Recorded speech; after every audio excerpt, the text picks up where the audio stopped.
예배소서 오늘은 서론 부분을 좀 살펴보겠습니다.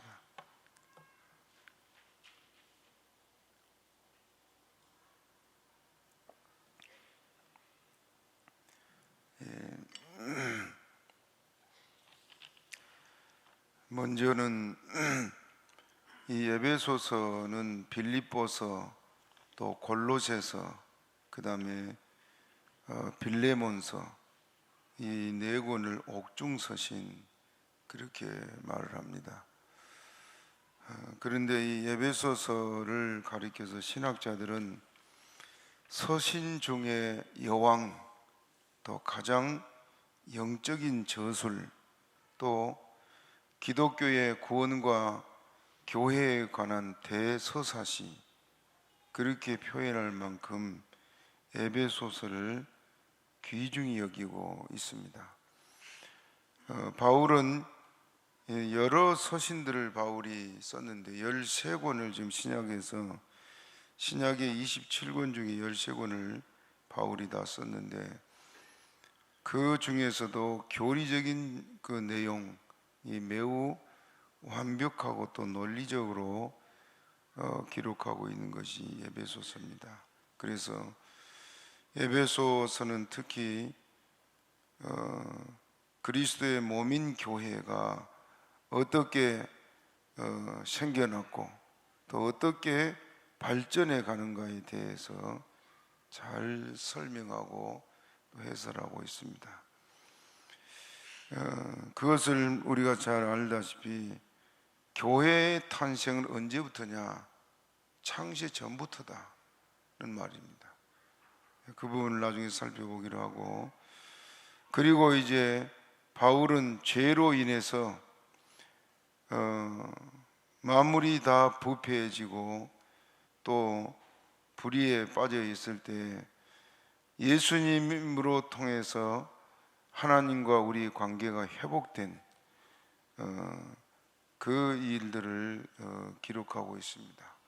예수님의 십자가의 죽음은 그러므로 막혔던 모든 담들이 무너지고 하나님과 우리 관계가 완전히 회복돼서 하나님 앞에 우리가 예수님으로 나갈 수 있는 그 길을 열어준 것이 바로 예수님이시다는 것을 잘 말해주고 있습니다.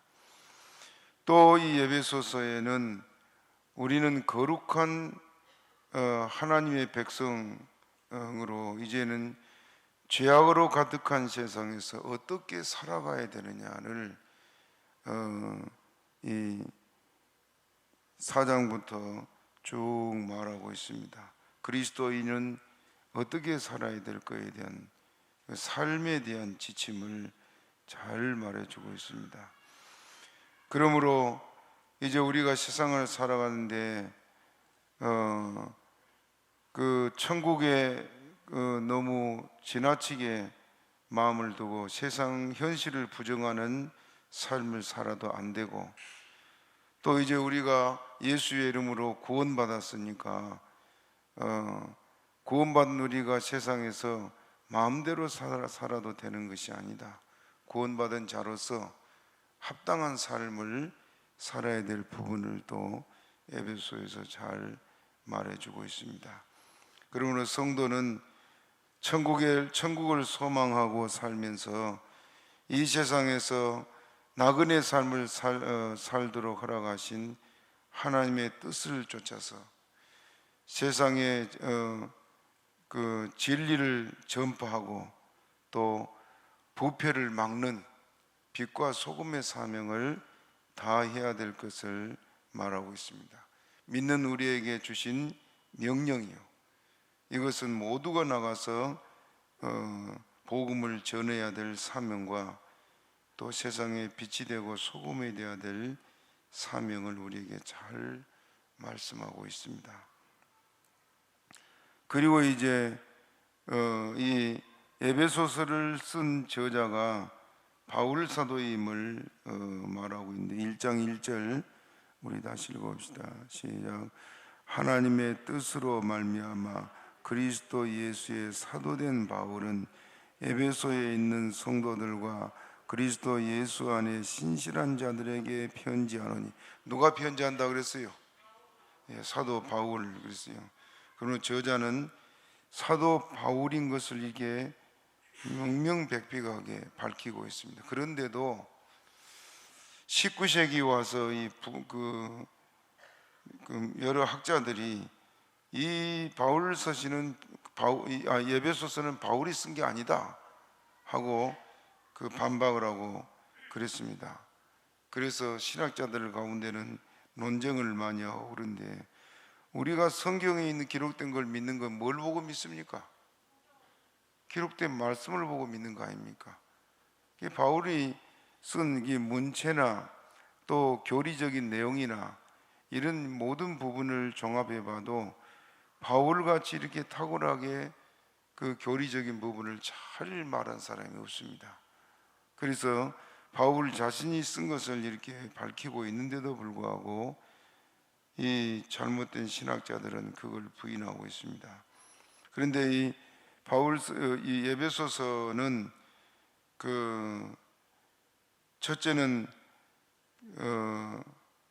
이 에베소 교회에 보낸 편지지만은 에베소에 있는 성도들과 또 그리스도 안에 있는 신실한 자들에게라고 말하고 있습니다. 여러분 고린도서를 보게 되면은 고린도 교회의 문제들을 하나하나 꼬집어내고 고린도 교회에 직접적으로 이렇게 편지를 쓰지요. 또 빌립보 교회도 그러고 다른 그 서신들에는 교회의 문제를 찾아서 그 문제를 고치도록, 신앙적인 것이면 신앙적인 것, 교리적이면 교리적인 것, 생활의 문제 같으면 생활의 문제를 지적하면서 고치도록 그렇게 교훈하고 가르치고 그런 내용으로 기록되어 있습니다. 그런데 에베소서는 딱히 에베소 교회만을 위해서 기록된 것이 아니라, 그래서 신학자들은 이것을 회람용이다 라고 그리 말해요. 회람용이란 말은 여러 사람들이 함께 차례로 볼 수 있도록 그렇게 된 서신이 바로 에베소서다. 그러니까 에베소 교회에 보냈지만은 아시아에 있는 모든 교회가 성경을 필사를 하고 또 돌려가면서 서로 읽게 하고, 지금은 인쇄술이 발달해서 얼마나 빠르게 책들이 만들어집니까? 근데 그때는 그러지 못하니까 성경이 너무너무 귀하지 않았어요. 그래서 이 교리적인 부분, 생활적인 부분, 이런 모든 부분들을 기록하면서 교회들로 같이 공동으로 볼 수 있도록 그렇게 기록한 것입니다. 그리고 또 이 에베소서는 이 바울이 쓴 서신들 중에 가장 조금 전에 말한 대로 교리적이고 또 내용이 아주 중요한 내용들을 다 기록하고 있습니다. 그래서 바울이 기록한 것에 대해서 조금도 의심할 바가 없는 그 교리적인 체계를 잘 정리하고 있습니다. 또 이 주요 내용에는 바울이 서신서 가운데서 핵심 교리인 믿음으로 구원받는다는 이 내용을 여기서 잘 기록하고 있습니다. 그래서 지금 이 말씀을 드린 것은 이 에베소서는 바울 사도가 기록했다는 것을 1절에서 또 말하고 3장 1절에서도 그것을 밝히고 있습니다. 3장 1절 우리 같이 한번 읽어봅시다. 시작. 이러함으로 그리스도 예수의 일로 너희 이방을 위하여 갇힌 자 된 나 바울은, 바울 자신임을 계속 밝히고 있습니다. 그래서 성경에서 이렇게 바울 자신이 기록했음을 성경으로 기록하고 있습니다. 그리고 또 외적으로도 이 에베소서가 바울 사도가 기록했다는 증거들을 하는데, 지금 성경에서도 내적 기록 증거를 하고 외적으로는 교회 역사를 기록하고 있는 사람이 유세비우스라는 사람이 있어요. 자주 말씀을 드렸습니다만 이 역사가 교회사가죠. 교회사가 유세비우스도 이 바울 사도가 이 서신을 그 에베소서를 기록했다. 이 초대의 그 성도들 아니에요 다. 그리고 그 초대 교부들이라 그래요. 교부들은 뭐냐, 교회의 아버지라고 말하는 사람들인데 사도들의 제자들이에요. 그 사람들 중에 오리겐이라는 사람, 또 알렉산드리아의 출신의 클레멘트, 또 터툴리안, 그 다음에 이레니우스, 여러분이 그 익히 드렸던 폴리갑, 또 igna티우스, 이런 많은 초대 교회 교부들이 에베소서는 바울 사도가 기록했다고 밝히고 있습니다. 성경도 그렇게 말하고 초대교회의 교부들도 그렇게 말했는데 갑자기 뜬금없이 19세기 와가지고는 바울이 기록한 것이 아니다 하고는 그렇게 나온 사람들이 있었습니다. 그 외에도 신약의 이 정경 문제로 최초로 다루었던 문서들이 여럿 있는데 거기에도 바울이 이 에베소서를 쓴 것을 다 밝히고 있습니다. 그리고 이제 조금 전에 말한 대로 수신자가 누구냐? 여기 지금 1절에 누구한테 편지한다 그랬어요? 에베소에 있는 성도들 그랬죠? 에베소에 있는 성도들과 신실한 자들 그랬습니다. 그래서 에베소 교회가 이 편지를 받은 자들이 에베소 교회인데 에베소 교회뿐만 아니라 주변의 여러 교회를 위해서 이 에베소를 쓰게 됩니다. 여러분 이제 에베소가 교리적인 것이라고 말씀을 드렸는데 초대 교회는 그 교회를 세워지고 교회 중에 신실한 사람을 세워가지고 예배를 인도하게 하고 목회자 역할을 하도록 그렇게 했잖아요. 이건 어디든지 복음이 전해진 곳에는 그랬습니다. 저희 고향에도 저희 지금 외가 쪽으로는 정조 할아버지가 영수였어요. 영수는 그때 교회, 농촌 교회들이 목회자가 없으니까 목회자 역할을 한 겁니다. 예배 인도를 하고 교인을 신방하고. 그리고 저희 아버지도 이제 교회를 농사하면서 또 장사하면서 그러면서 교회를 지키고 설교하고 다 그래왔습니다. 예. 그리고 뭘 얼마나 알겠습니까? 신학 성경도 제대로 모르고 그런데도 성경 본문 읽어가면서 설교하고 하는데, 그런데 그 설교에 감화가 있고 은혜가 있던 것은 성령님이 하시기 때문에, 그래서 그때 당시 그 어려운 시절에도 성도들이 믿음이 자라고 그랬어요. 그런데 이제 이 바울이 복음을 전한 것은 보면은 교회를 세워놓고 뭐 3개월, 어떤 데는 뭐 한 달도 못 있다가 떠나간 데도 있고, 에베소 교회 같은 데는 3년을 있었습니다만은 그렇게 교회를 세워놓고 말씀을 제대로 가르치지 못하고 떠난 데가 태반입니다. 그러다 보니까 교회에 갈급한 게 뭐냐 하면은 신앙의 체계예요. 교리. 그것들을 이제 제대로 정리를 안 하고 있으면은 잘못된 이단자들이나 또 유대 율법주의자 내려와 가지고 그들을 잘못된 신앙 사상을 가르치게 되면 거기에 다 넘어지게 되어 있습니다. 신자들이 사실은 초대교회 성도들이 순수하고 성령을 받았지만은 말씀의 지식에는 약했지요.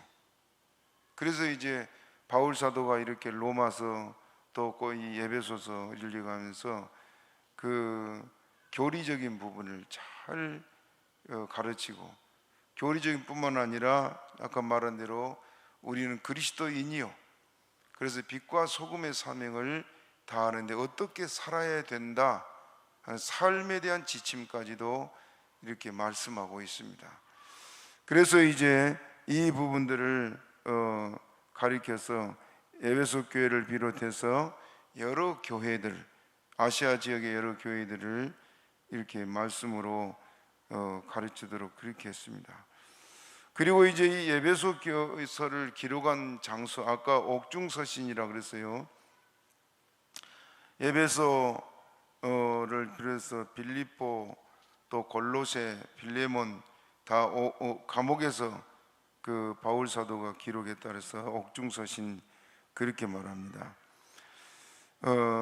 지금 조금 전에 읽었습니다만 3장 1절 우리 다시 읽읍시다. 3장 1절 시작. 이러함으로 그리스도 예수의 일로 너희 이방을 위하여 갇힌 자 된 나 바울은 뭐라 그랬어요? 갇혀 있다. 어디 갇혀 있어요?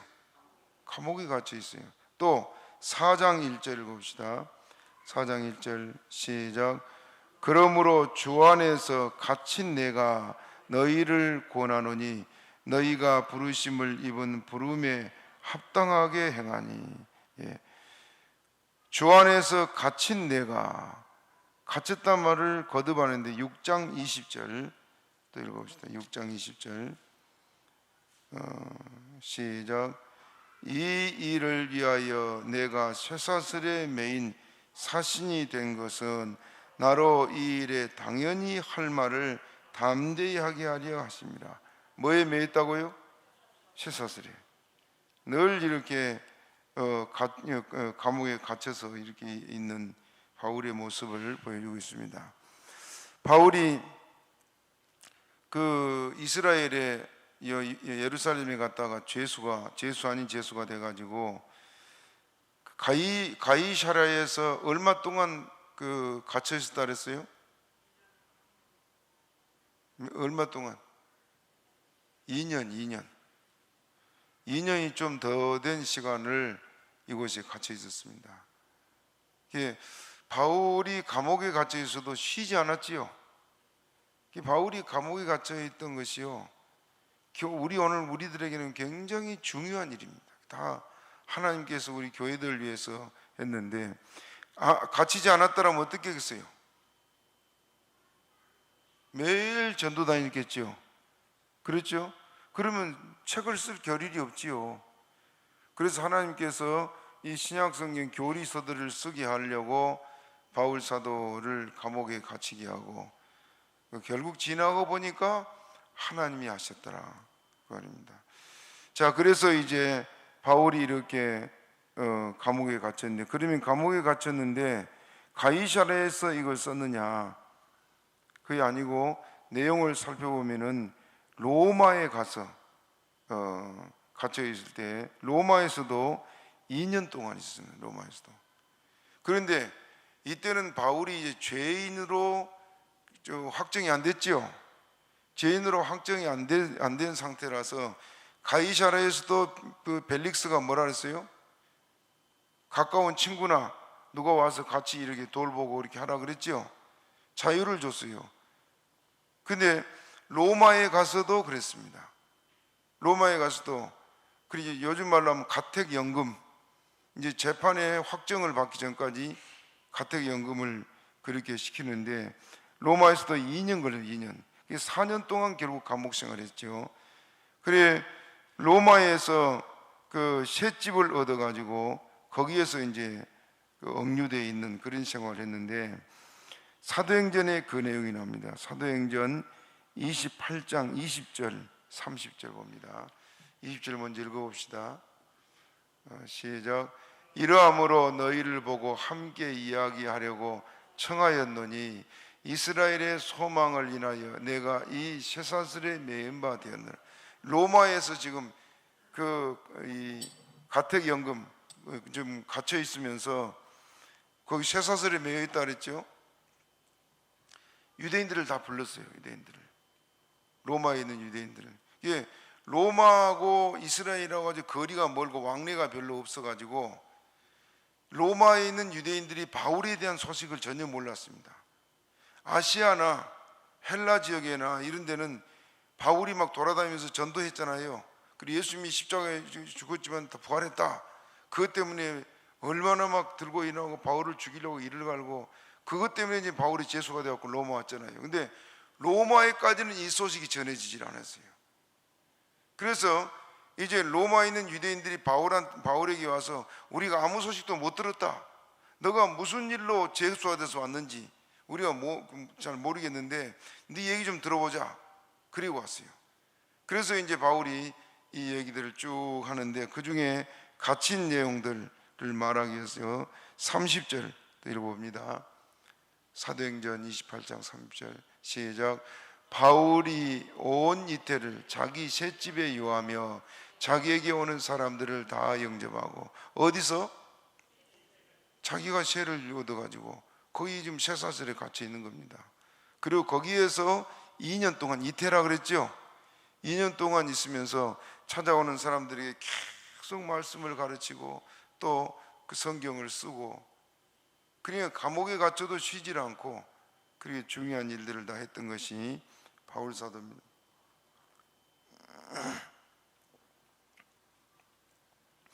그리고 이제 로마에서 바울이 감금 상황인데 그의 옥중 서신에서 나타난 이 개인적인 언급들을 보면 그것과 일치하는데, 빌립보서 1장 13절, 4장 22절 좀 띄워줄 수 있나요? 내가 이걸 안 보낸 것 같은데. 빌립보서 1장 13절 읽어봐. 시작. 이러므로 나의 매임이 그리스도 안에서 온 시대왕과 기타 모든 사람에게 나타났으니. 예. 이 바울 사도가 이제 감금 상태에서 옥중 서신을 기록했는데, 여기 지금 빌립보서의 그 1장 13절에도 그랬고 4장 22절에도 한 번 더 봅니다. 시작. 모든 성도들이 너희에게 문안하되 특별히 가이사의 집 사람 중 몇이라. 예. 이곳에서 1장 13절을 한 번 더 보여주세요. 죄송합니다. 1장 13절.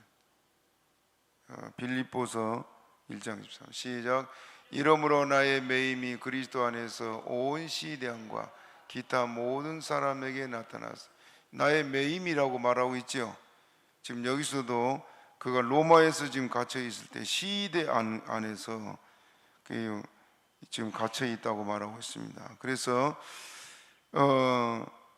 바울 사도가 이렇게 이 투옥 생활을 하면서 또 그 쉬지 않고 복음 사역을 이렇게 활발하게 하고 찾아오는 모든 사람들에게도 기회를 놓치지 않고 기회 있는 대로 복음을 전했습니다.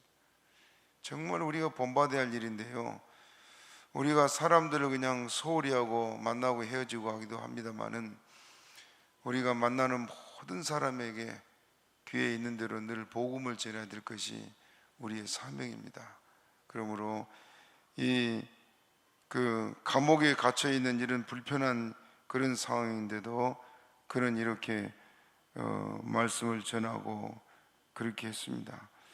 나의 매임이 그리스도 안에서 온 시대왕과 기타 모든 사람에게 나타났다. 또 이제 이 말씀을 기록하게 된 목적에 대해서 지금 여러분이 무슨 말을 하나 지금 그럴 거예요. 본문에 들어가야 내용을 좀 더 여러분이 이해할 될 텐데 좀 한번 듣고 넘어가야 될 필요가 있습니다.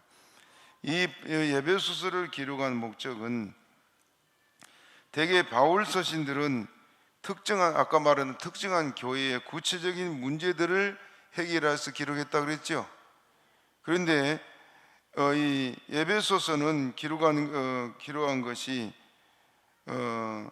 특별한 문제가, 기록해야 될 특별한 문제가 나오질 않았어요. 에베소에 이런 문제가 있으니까 그 문제를 지적해 가면서 글을 쓰거나 그러지 않았다고 말입니다.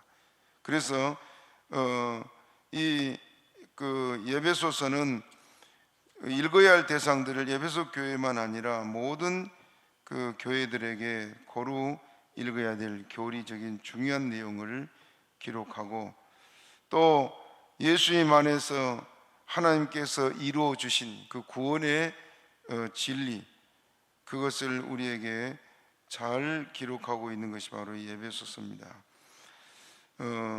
그 중에 우리가 잘 아는 내용이 지금 늘 암송을 하면서 알고 있는 내용들이 알지만 읽고 넘어가 봅시다.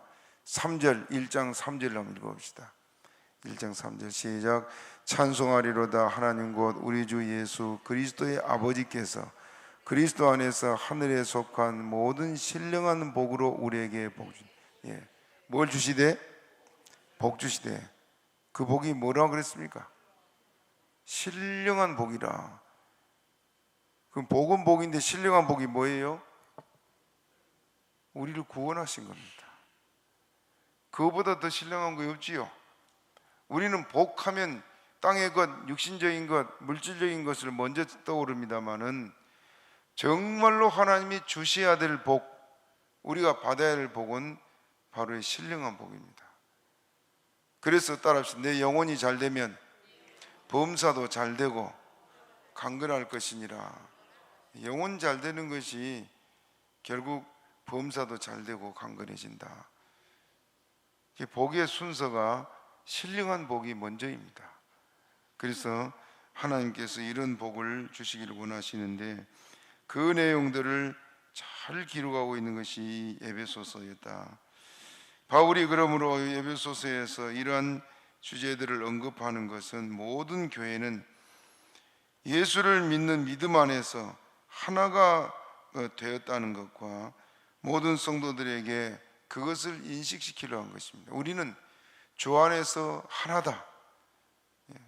예수님이 십자가에 죽으셔서 하나님과 우리 사이에 막힌 담을 헐고 하나님과 원수된 우리를 화목되게 하시기 때문에 이제 예수 안에서 우리는 다 뭐라고요?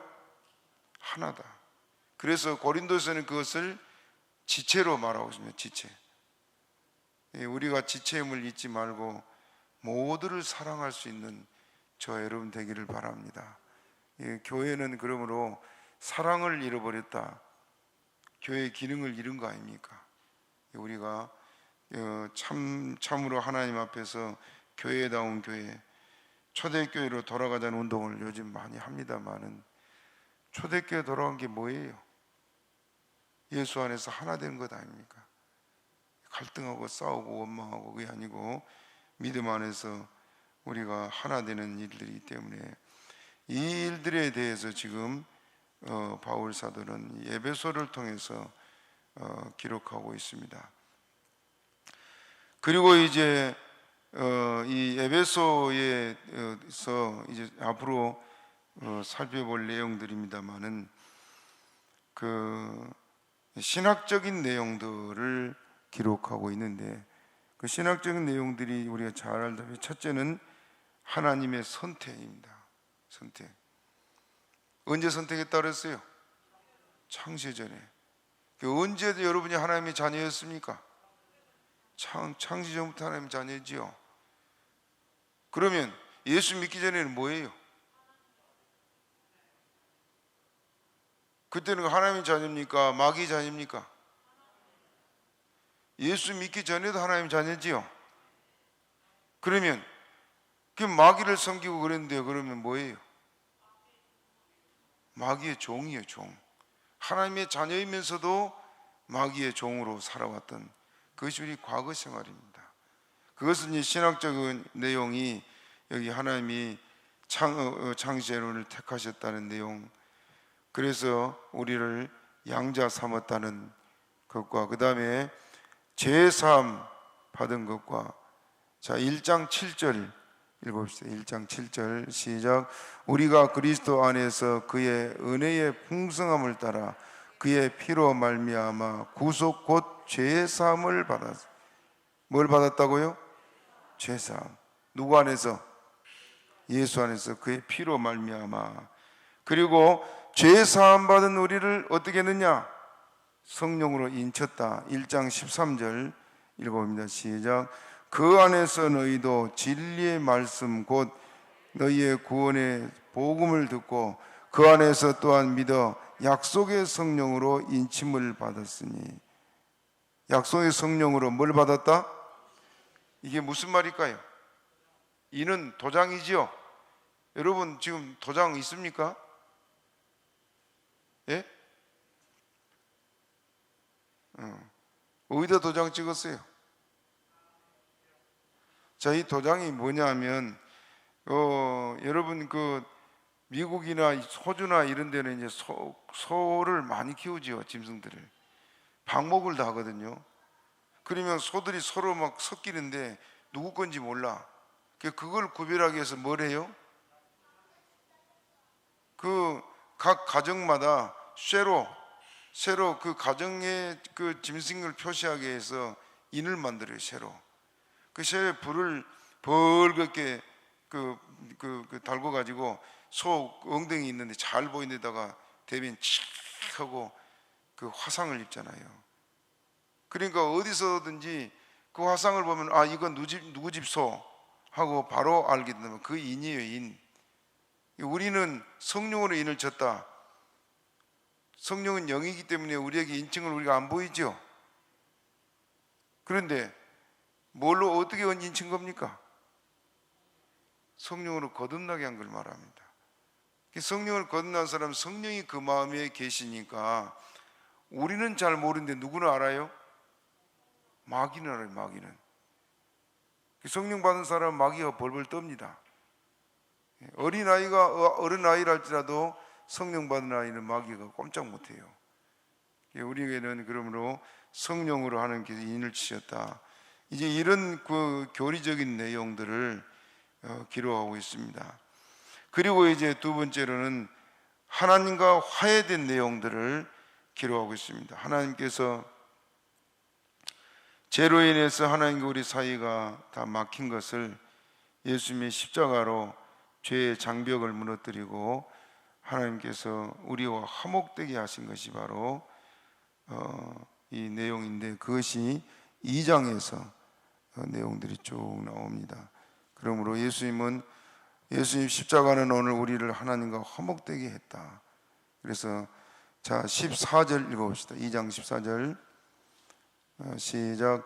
그는 우리의 화평이신지라 둘로 하나를 만드사 중간에 막힌 담을 허시고 15절 원수된 것 곧 의문에 속한 계명의 율법을 자기 육체로 폐하셨으니 이는 이 둘로 자기 안에서 한 세 사람을 지어 화평하게 하시고 뭐하게 하시고 화평하게 하시고 그러므로 예수님이 하나님과 우리 사이를 중간에 담을 헐어버리고 화평하게 화목하게 했다. 예수님 때문에 우리가 하나님 앞에 나아갈 수 있는 길이 열린 거지요.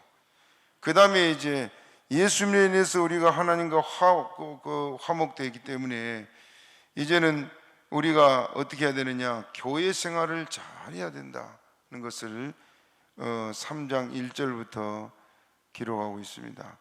그러므로 이제 예수님의 몸된 교회가 하나님의 영원하신 경륜으로 하나됨을 강조하고 우리가 교회 생활을 말하고 또 마지막으로는 이제 그리스도인들이 살아가야 될 삶에 대한 것을 쭉 말하고 있습니다. 그것이 이제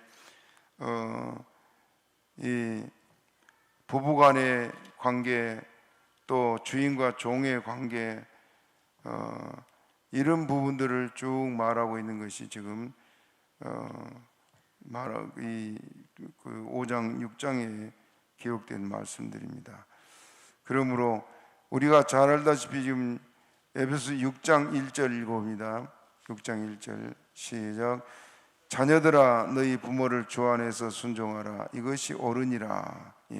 부모 공경을 말하지요. 그 다음에 4절 읽어봐요. 4절 시작. 또 아비들아 너희 자녀를 노엽게 하지 말고 오직 주의 교양과 훈계로 양육하라. 이제 구원받은 우리가 살아가야 되는데 가정부터 이렇게 어떻게 살아야 되는지 또 종은 주인에게 눈가리만 하지 말고 해야 된다. 죄 짓는 생활 하지 말고 거룩한 생활을 해야 된다는 것을 쭉 기록하고 있는 것이 바로 이 본문의 이 에베소 전체 내용들입니다. 앞부분에서는 하나님께서 우리를 구원하는 교리에 대해서 그 구원하는 방편은 예수님이셨고 이제 그 예수님을 통해서 우리가 거룩하게 되었으니까 거룩한 하나님의 자녀답게 살아야 될 것을 우리에게 잘 말씀하고 있습니다. 다시 1장으로 넘어가서 1장 1절 다시 읽어봅니다. 시작. 하나님의 뜻으로 말미암아 그리스도 예수의 사도된 바울은 에베소에 있는 성도들과 그리스도 예수 안에 신실한 자들에게 편지하노니, 하나님의 뜻으로 말미암아 그리스도 예수의 사도된 바울은 그랬습니다. 바울 사도를 자기를 사도라 그런데, 사도란 말이 이 신약 성경이 헬라어로 기록됐거든요. 아포스톨로스라는 말인데, 그 말은 따라합시다. 보내심을 받은 자. 우리는 대사 그렇게 말하죠. 또 오늘 새벽에도 말했습니다. 사신, 대사. 그 말은 왕의 모든 권한을 위임해 가지고 보낸 것이 대사예요. 그렇죠? 사도를 보냈다, 하나님 보내심을 받은 자다. 그 말은 하나님께서 당신의 모든 권한을 위임해 준대. 그 위임이 뭐냐? 이 성경이요. 너는 가서 이 말씀을 전파하고 이 말씀대로 행하라, 그겁니다. 그러니까 목사의 손에는 항상 성경이 있어야 되고, 성경을 바로 가르쳐야 되고, 성경대로 살게 해야 되는 것이 목사의 사명입니다. 믿습니까? 그렇기 때문에 이 보냄을 받을 때, 보낼 때에 하나님께서 세 가지 직책을 맡겼어요. 우리가 위임식 한다 그러죠. 위임식. 여러분이 뭐 들어 잘 알지만은 왜 뭘 위임하는 겁니까? 하나님의 직분을, 하나님의 그 권한을 그 종들에게 위임을 해서, 이제 이 교회를 너가 내 권한 가지고 너가 이렇게 다스리고 가르치고 인도해라, 그것이에요. 그래서 위임할 때 세 가지를 주시는데, 첫째는 다스리는 권입니다. 그러니까 여러분, 모세가 이스라엘 백성을 이렇게 이끌고 갈 때, 모세는 지금 왕의 권한을 가지고 백성을 이끌었지요. 그러니까 백성들이 나중에 모세를 보고 막 이래라 저래라 했으니까 백성들 중에 막 모세를 대적해서 뭐라 그랬어요? 내가 왜 스스로 우리 지방의 왕이 되려 하느냐? 우리도 다 거룩한데. 그러면서 대적하고 막 그랬습니다. 그래서 그들이 고라와 그 고라당 무리들이 땅이 갈라져서 다 죽고 그랬지요. 또 뭡니까? 12지파에 두령된 사람들이 전부 다 한꺼번에 막 죽고, 그런 진노가 하나님께 임했습니다. 왜냐하면 하나님께서 이 사도란 말, 보내심을 받은 자, 보내실 때 그 권한을 위임해서 보내기 때문에 그렇습니다. 그래서 성도들에게 주님께서 하신 말씀이 뭐냐면은, 그러므로 순종하라. 교회에서 순종이란 말을 우리가 많이 들어왔습니다. 그저 여러분, 때로는 우리 마음에 안 들고 또 내 뜻대로 안 되고 그런다고 여러분이 불평하지 마시고, 그저 때가 되면 모든 걸 하나님이 행하실 줄 알고 순종하며 사는 그 성도가 복된 성도입니다. 그리고 이제 가르치는 권을 줬습니다. 가르치는 권, 말씀을 가르치는 그 권한을 줘서, 이 말씀을 가르치는 것을 소홀히 하게 되면은 이제 그에 대한 책임을 하나님 종들에게 묻지요. 듣든지 아니 듣든지 가서 말씀을 가르치고 전해야 될 것이 바로 하나님의 종들입니다. 그래서 우리가 교회 와서 늘 말씀을 듣고 또 말씀 듣고 깨닫고 그대로 살려고 애를 쓰지요. 그래서 이 말씀을 전하고, 또 말씀을 전할 때는 하나님께서 그 말씀과 함께 성령님이 역사를 하잖아요. 그래서 어떨 때는 그 말씀에 은혜가 돼서 아멘 하고 눈물로 나고 감격도 하기도 하고. 지난주에 설교를 여러분이 기억하세요? 지난주 낮 설교 뭐에 대해 했습니까? 제목 기억나는 분 얘기해봐요. 최 권사님, 주인과의 회개에 대해서 했잖아요. 그럼 제가 그 말씀 중에 무슨 말을 했는지 모르지만, 어떤 권사님이 저한테 전화 와가지고, 목사님 제가 너무 힘들고 지쳐 있었는데, 그리고 자기가 뭘 생각하고 왔대요. 근데 그 생각은 그 설교에 그대로 그 내용이 다 나오고, 그래서 목사님 제가 지난주에 내가 모든 짐을 내려놓고 살았어요. 그래서 우리가 이게 똑같이 와서 예배를 드리지만 각각 그 지금 형편이 다르잖아요.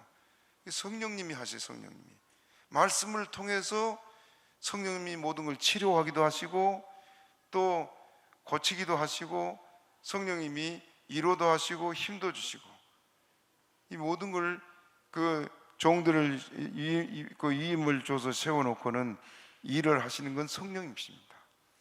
그 말씀을 전해야 될 이 중요한 사명, 또 백성을 다스리는 권, 그 다음에 세 번째는 백성에게 축복하라 그랬습니다. 축복.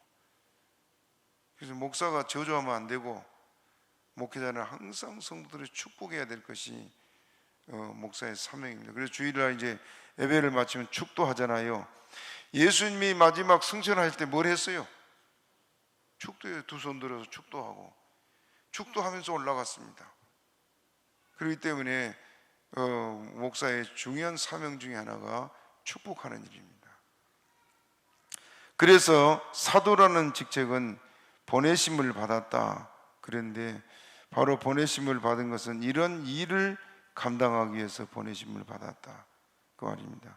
그 다음에 또 1절에 보면 에베소에 있는 성도들과 그리스도 예수 안에 있는 신실한 자들에게, 우리는 주님 안에서 우리를 보고 성도라. 그래, 성도. 천국에 가면 여러분 직분이 필요 있습니까? 천국에는 목사도 장로도 필요 없어요. 직분 때문에 시험 들지 말기 바랍니다.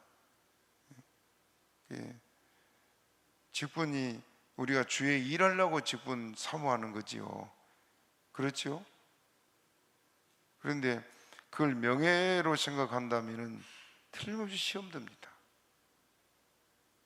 직분 받는 것 자체가 사실은 굉장히 큰 부담입니다. 믿음 있는 사람은 사모는 해도 내가 그 직분을 만난 것이 굉장히 부담스럽고 그렇잖아요.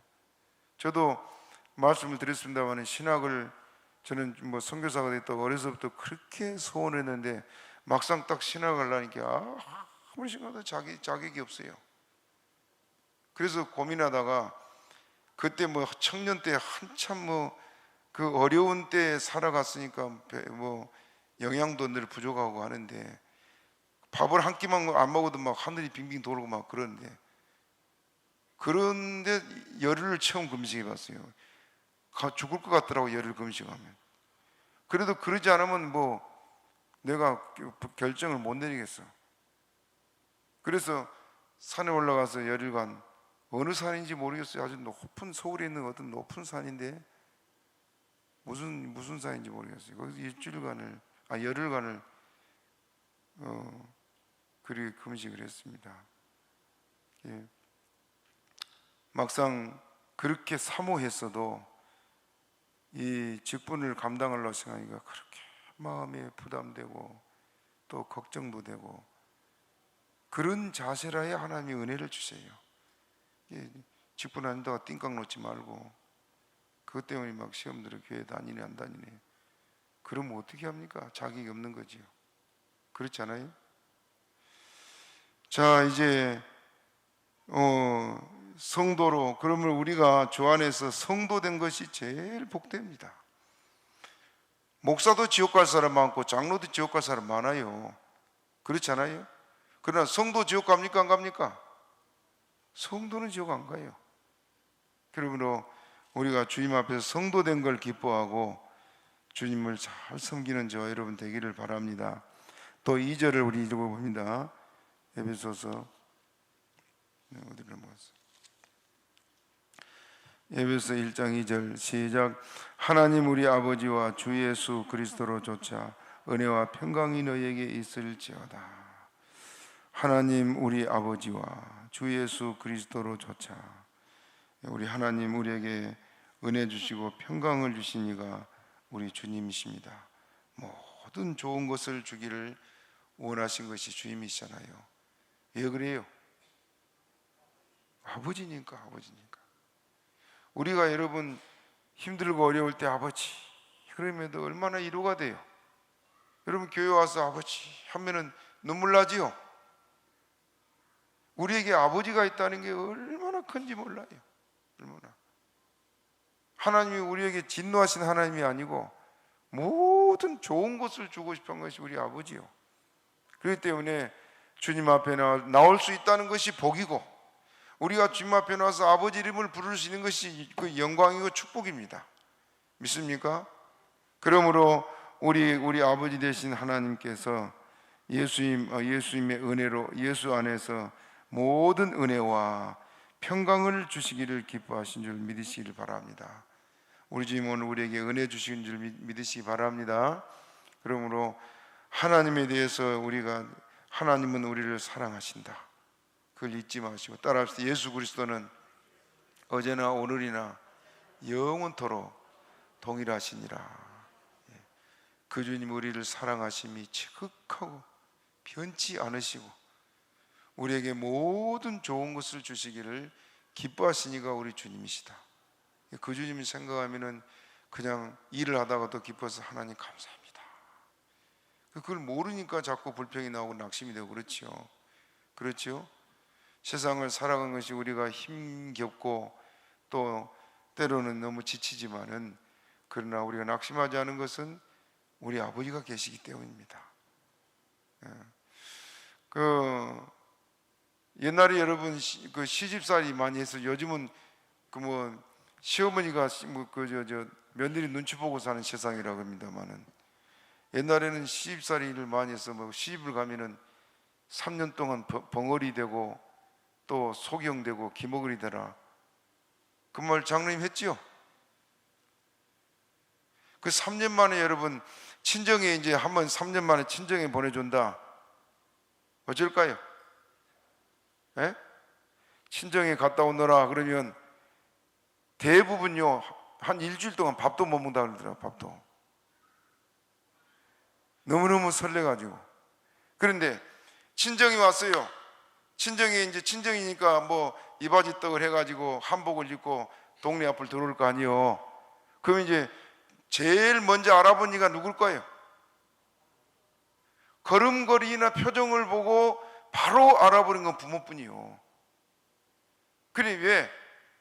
잠시도 마음에서 잊지 못한 것이 자식이니까 늘 그리고 있단 말이에요, 마음에. 그래서 저 멀리 걸어온 모습을 보고 누가 온다 하고 와서 그냥 부모가 뛰어나와서 누구야 하고 이름을 부를 때 봐요. 예? 나훈아 씨가 명자야 노래 부르던데, 명자야 그런다 말이에요. 그러면 엄마나 아버지가 명자야 부를 때 어쩌겠어요? 목이 메어가지고 엄마 소리도 제대로 못하고 눈물부터 흘릴 겁니다. 왜 그렇습니까? 나를 알아주고 나를 위로해 줄 자가 부모님이기 때문에 그렇습니다.